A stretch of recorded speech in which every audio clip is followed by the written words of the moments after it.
Here at Tenza Motorsports, we use Royal Purple's high performance oil in our race cars and their standard performance oil in our daily drivers. And today I'm going to tell you why.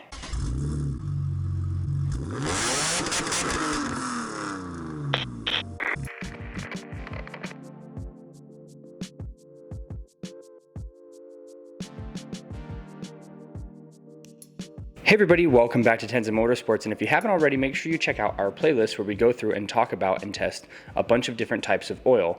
Our main oil that we use here is Royal Purple. Now, I have a bit of a backstory. This car right here, the original engine that was in this car when I purchased it, was just a standard maintained 165,000 mile M54 B30 engine. There wasn't anything super special about it, and the previous owners, as far as I can tell, did an okay job with the oil changes, and I was using Castrol's full synthetic that was recommended. Now, unfortunately, I don't have this specific part documented because this was before I started really recording everything for YouTube, but this car right here had a valve cover gasket replaced, and when I popped the engine open, it just looked like a dingy, well-used engine. And in my search of looking for some better oil, I went around and talked to a few people, did some research, and I ended up going with Royal Purple. The whole story to this is that I put Royal Purple in the car.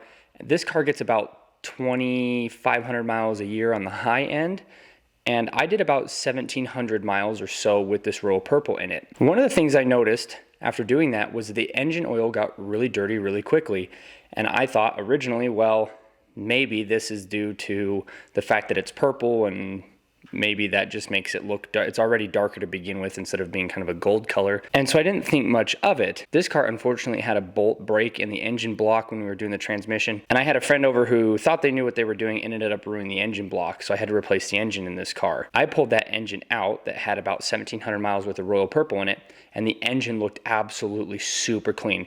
Here's a little bit of footage of that. And what that did for me was go, okay, well, that's why the engine oil was so dark. It had actually started cleaning the engine. Since then, we've done some tests. The engine that's in this car right now had about 180,000 miles on it, if I remember right, and it was super dirty when I got it, and we've been running Royal Purple through it to clean it all up.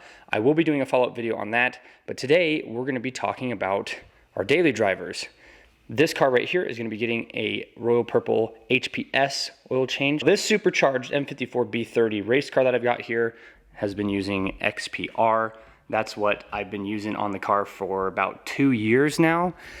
And what we're going to be doing over here on this car is using HPS. This is a little bit more of a daily driver oil. This has the N20 motor in it, which is a turbo 4-cylinder. This costs basically the same as the standard Royal Purple, but in most places you do have to order this. So when I go to the local auto parts store, it's only a couple days out. So I just make sure to kind of plan ahead a little bit if I'm going to be using this stuff. Now, this 320 here is a very strange car when it comes to the oil that it takes. BMW recommends like 4 different weights of oil, and I've never had a car that does that. It normally just takes one certain weight. You buy if it takes 5W30, that's all you get. This car here can do 030, 530, 040, and 540.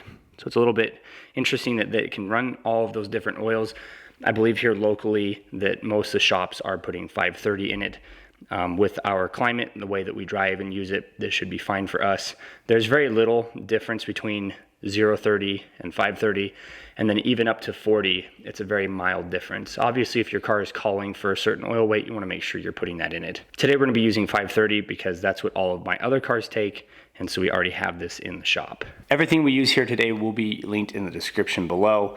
I am going to be doing a valve cover gasket on this car. I believe it's leaking, so I think that it's probably time to replace the gasket, and then I'd like to see the engine, how clean it actually is.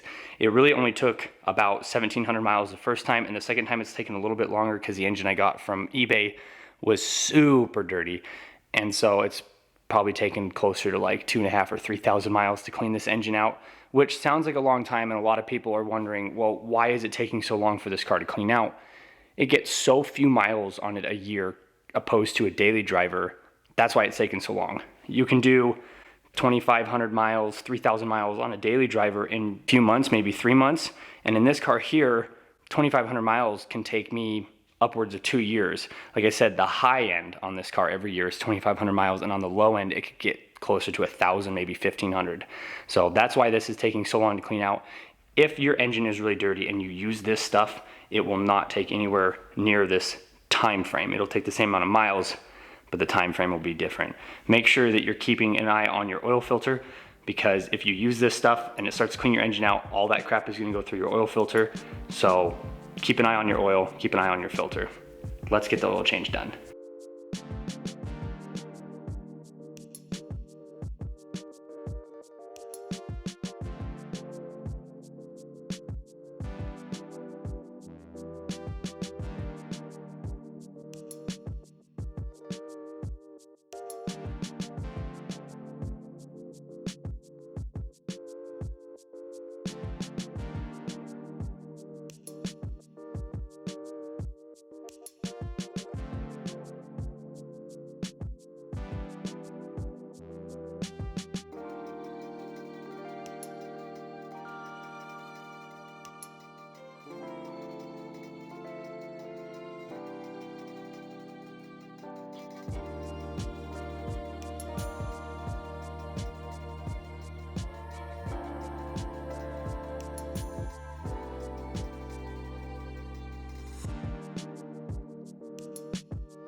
Bam!